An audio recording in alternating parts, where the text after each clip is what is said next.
بسم اللہ الرحمن الرحیم۔ السلام علیکم۔ 31 اکتوبر 1929 کو جب غازی علم الدین شہید رحمۃ اللہ علیہ کو پھانسی ہونا تھی، اس سے ایک روز پہلے میں حسب معمول غازی رحمۃ اللہ علیہ کی کوٹری کا پہرا دے رہا تھا۔ پیدل چلتے ہوئے میں کوٹری سے ذرا فاصلے پر عام قیدیوں کی بیرک کی طرف آ گیا۔ مڑ کر کیا دیکھتا ہوں کہ غازی کا کمرہ خوبصورت اور دلکش روشنیوں سے بھر گیا۔ میں یہ سمجھا کہ شاید غازی علم الدین شہید نے اپنے کمرے کو آگ لگا لی ہے۔ اتنے میں کیا دیکھتا ہوں کہ نور کا ایک بادل ہے جو تیزی سے آسمانوں کی طرف چلا گیا۔ چنانچہ میں بھاگم بھاگ غازی کی کوٹری کی طرف بھاگا۔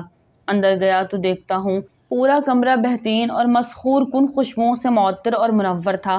غازی حالت سجدے میں زار و قطار رو رہے تھے۔ تھوڑی دیر بعد اٹھے تو میں نے ان کی قدم بوسی کی اور خود بھی بے اختیار رونا شروع کر دیا۔ پھر میں نے عرض کیا، غازی صاحب یہ کیا ماجرا تھا؟ غازی صاحب نے کوئی جواب نہ دیا۔ میں نے پھر عرض کی کہ حضرت آپ یہ اہم راز اپنے سینے میں لے کر نہ جائیے اور اس واقعے کی تفصیلات ضرور بتائیے۔ بہرحال غازی نے میرے بے حد اصرار پر فرمایا، عبداللہ تمہیں معلوم ہے کہ مجھے کل پھانسی ہو رہی ہے۔ میری دلجوئی اور حوصلہ افزائی کے لیے شافی محشر حضور صلی اللہ علیہ وسلم اپنے خاص صحابہ کرام کے ساتھ یہاں خود تشریف لائیں اور بڑی محبت اور شفقت فرمائی۔ اس موقع پر حضرت علی نے مجھ سے پوچھا کہ تمہیں پھانسی کا خوف تو نہیں؟ میں نے عرض کیا، حضور بالکل نہیں۔ فرمایا، بیٹا اگر کوئی خوف ہے تو آؤ ہمارے ساتھ چلو۔ میں نے پھر عرض کیا، حضور نہیں، ایسی کوئی بات نہیں، میں تو بہت خوش اور مطمئن ہوں۔ پھر پیارے آقا مولا حضرت محمد صلی اللہ علیہ وسلم نے میرے سر پر اپنا دست مبارک رکھ کر فرمایا، پھانسی کے وقت جیل حکام تم سے تمہاری آخری خواہش پوچھیں گے، تم کہنا میرے ہاتھ کھول دو۔ میں پھانسی کا پھندا چوم کر خود اپنے گلے میں ڈالنا چاہتا ہوں تاکہ دنیا کو معلوم ہو جائے کہ مسلمان اپنے پیارے آقا صلی اللہ علیہ وسلم کی عزت و ناموس کے تحفظ کے لیے اپنی جان کا نذرانہ پیش کرنا سب سے بڑی سعادت سمجھتا ہے۔ دوسرا یہ کہ تم روزہ رکھ کر آنا، میں تمام صحابہ کرام اور فرشتوں کے ہمراہ حوض کوثر پر تیرا استقبال کروں گا اور ہم سب روزہ اکٹھے افطار کریں۔ یہ ہے تحفظ ناموس رسالت صلی اللہ علیہ وسلم کا سر۔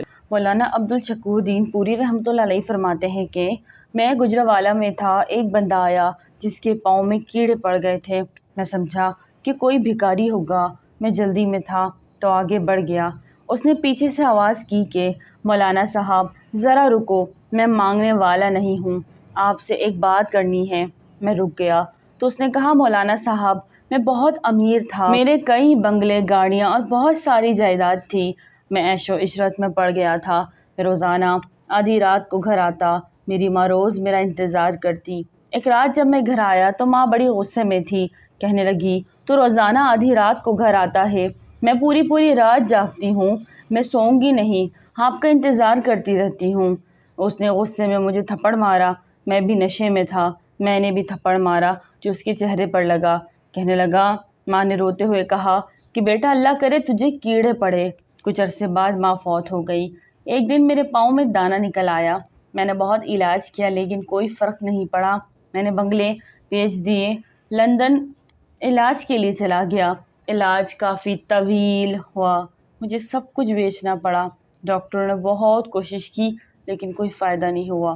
آخر میں ڈاکٹروں نے جواب دیا کہ یہ بیماری لا علاج ہے، اس کا کوئی علاج نہیں۔ میں واپس پاکستان آ گیا۔